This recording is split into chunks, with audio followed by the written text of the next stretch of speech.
Hello and welcome back to Worst Church Ever, the world's worst progressive Christian podcast. What makes us the worst? Well, we'd say it's at least a few things. First and foremost, it's a joke. It's a joke about expectations, for one thing. It's a sigh of respite and relief, a swipe, we admit, at all those pastors and elders and church growth experts who think the telos of 2,000 years of stumbling Christian tradition is, in fact, their fatty hipster church or their well-funded intellectual machine. It's a little curve in the dirt, one half of a pissed-off ichthus, a not-so-inside joke about what we think of so-called religious professionals who believe God can only be God when they've made everything just so. It's also a bit of a prediction. If you're a fundamentalist or an evangelical, you may think we're the worst just by virtue of what we say and how we say it. You may even think we're damned to hell.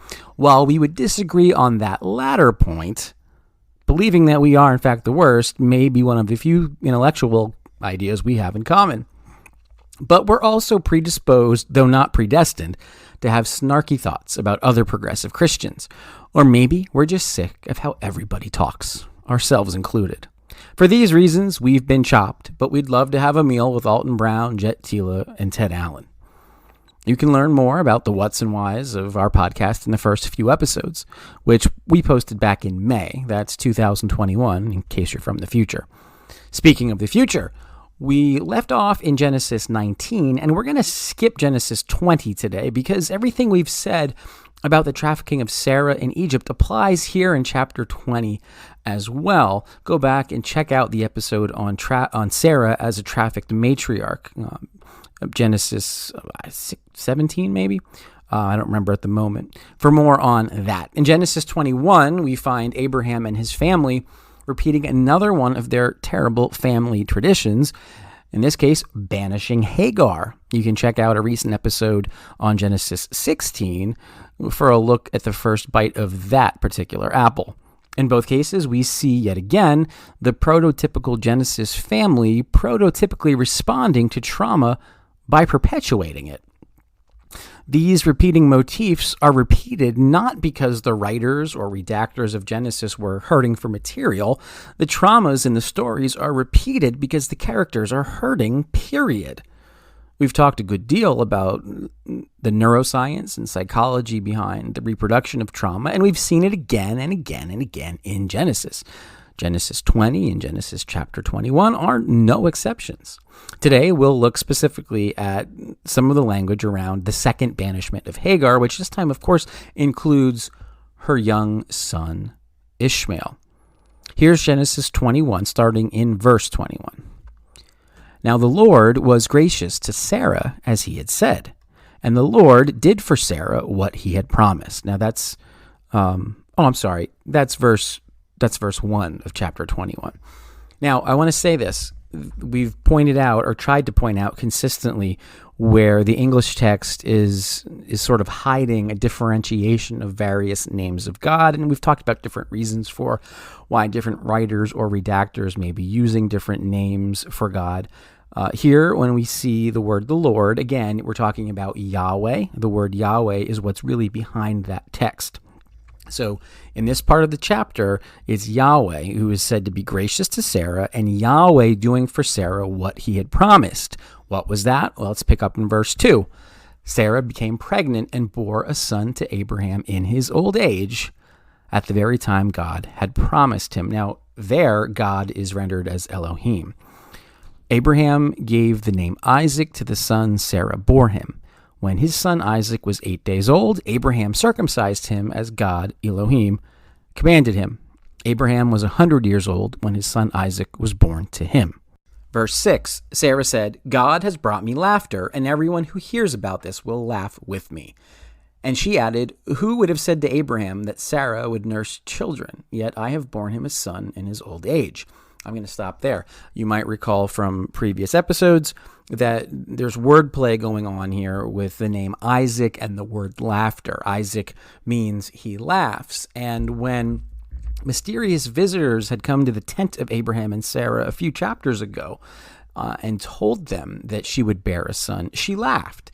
And the mysterious visitors, who are either an angel or some other representative entity of God, He said, why are you laughing? Or why did you laugh? And she denies that she laughs. But here she says, God has brought me laughter, and everybody who hears about this will laugh with me. So she's anticipating a blessing and that people will laugh, this time not in a scoffing way, but laughing with joy that a promise has been fulfilled, that a formerly barren woman in a culture that prized maternity and the ability to bear children so very greatly has now been able to do exactly that. So there's wordplay here with what kind of laughter, who will be laughing, and the name of Isaac, which again means he laughs. Verse 8, the child grew and was weaned, and on the day Isaac was weaned, Abraham held a great feast. But Sarah saw that the son whom Hagar the Egyptian had borne to Abraham was mocking. And she said to Abraham, get rid of that slave woman and her son, for that woman's son will never share in the inheritance with my son Isaac. Now, that makes me wonder if Sarah would be less terrible had she not been trafficked twice by her husband/half-brother. It's interesting to note that the word translated here as mocking could also be translated as playing or, wait for it, laughing. That's right, Sarah, who named her son Isaac, which means he laughs, is upset that Isaac's half-brother, who she already hates and who only exists because Sarah trafficked his mother to her, Sarah's husband half-brother, is laughing with Isaac. That is indeed a plausible translation of the word in question and a plausible rendering of the story. Sarah's hatred instantly recalls the way she felt after Hagar conceived and seemed to Sarah to look upon her, Sarah, with contempt or, if you like, haughtily. Perhaps a better translation is whatever the noun form of uppity is. Picking up in verse 11, the matter distressed Abraham greatly because it concerned his son. But God said to him, do not be so distressed about the boy and your slave woman. Listen to whatever Sarah tells you, because it is through Isaac that your offspring will be reckoned. I will make the son of the slave into a nation also, because he is your offspring.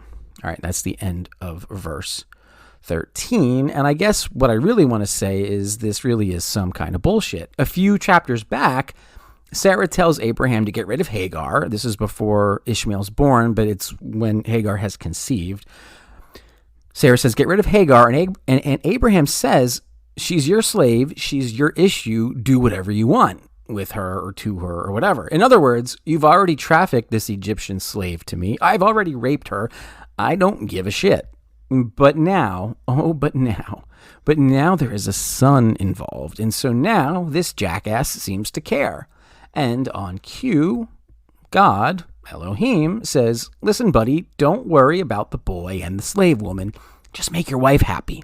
Isaac will get the covenant, but I'll take care of Ishmael too. It's all good, brah. Of course, no one bothers to tell Hagar that everything's going to be fine until after she is banished, until after she hides Ishmael under a bush because she can't stand to watch her son die. Oops, Elohim, you're bad, I guess. Here's the text, picking up in verse 14. Early the next morning, Abraham took some food and a skin of water and gave them to Hagar. He set them on her shoulders and then sent her off with the boy. She went on her way and wandered in the desert of Beersheba. When the water in the skin was gone, she put the boy under one of the bushes. Then she went off and sat down about a bowshot away, for she thought, I cannot watch the boy die. And as she sat there, she began to sob. God heard the boy crying. And the angel of God called to Hagar from heaven and said to her, what is the matter, Hagar? I'm going to stop right there in the middle of verse 17. When God, so far in this story, has been talking about Hagar to Abraham, he doesn't even say her name. God repeatedly calls Hagar the slave woman. But now the messenger of God is calling her by name. And it's interesting because back in chapter 16, Hagar calls God by a name. She calls him El Roi, the God who sees. Anyway, what is the matter, Hagar? Do not be afraid. God has heard the boy crying as he lies there. Lift the boy up and take him by the hand, for I will make him into a great nation. Then God opened her eyes, and she saw a well of water. So she went and filled the skin with water and gave the boy a drink. So now, that's the end of Verse 19, so now the God who sees, which is what Hagar had called God back in chapter 16 when he delivered her out of the original banishment, now he is opening Hagar's eyes, and she sees a well of water, and she gives the boy a drink. And this, of course, all is symbolic of the idea that he will be sustained and nourished, and he will be made into a great nation just like his half-brother. Verse 20 says, God was with the boy as he grew up. He lived in the desert and became an archer. While he was living in the desert of Paran, his mother got a wife for him in Egypt. The rest of the chapter involves logistics about Abraham's treaties and land deals with Abimelech, another king, who repeats the cycle of trafficking that we first saw with Pharaoh. And we also get a little bit about Abraham's status as a resident alien among the Philistines and some ideological bits about place names and so on. The end. No harm, no foul. Everyone lives happily ever after. Here's the thing. Abraham is a dick. Compare the feast he throws because little baby Isaac can eat the big boy crackers with the piece of bread and skin of water he gives to Hagar. Don't let the tent flap hit you on the way out, Ishmael. Oh, I can hear the apologists saying, oh, but God, Elohim here, not Yahweh, told Abraham it was all going to be fine. Those provisions were just temporary. So it's all good. And already I can hear people at their keyboards calling me a heretic on the Facebook page. But the problem with that approach is that the text doesn't give us any details about God saying what Abraham should or shouldn't be providing. You would think then that common courtesy or just human decency, perhaps not Abraham's strong suit, would dictate he provide a little bit more than he does. In any case, why not send your son off with a little more than, the bare fucking minimum? I like what Carol Ferguson has to say here. Quote, Abraham sends Hagar and Ishmael into the wilderness with some bread and water, his final brutal child support payment, and leaves them to wander on their own. Bread and a skin of water are an especially callous gift, in contrast to the great feast for Isaac that begins this passage. In verse 8, it is more of a token of guilt than a real attempt to provide for his son and Sarah's slave. That's the end of the quote. Anyway, you'd think maybe Father Abraham would, at the very least, clue Hagar into the fact that the boy will not only be spared, but greatly, greatly blessed. Even if he didn't give a shit about Hagar's trauma, and this is her second banishment after all, he'd at the very least want to reassure her and the boy that every little thing is going to be all right. Well, you can invent those conversations if you want to, but they're not in the text. And if you're listening to Worst Church Ever as a fundamentalist or a right-wing evangelical, you know you can't be putting words into the mouth of God. There are other things going on here, and it bears saying, this whole shitty game of you thought your son was going to die, but I knew better all along, that's about to come to another head, but this time it's with the golden boy himself. In the next episode, we turn our attention to Genesis 22 and one of the shittiest stories in the entire Bible. This has been Worst Church Ever, getting worse with every episode, drawing more ire and having more fun. Hopefully, building some more fellowship and community around looking at these stories with fresh eyes through fresh lenses, not because we think we're so great. No, quite the opposite. We know that we're broken and traumatized people. And so far, we've looked at these stories through eyes of trauma. And it's yielded all kinds of new ways of thinking about them.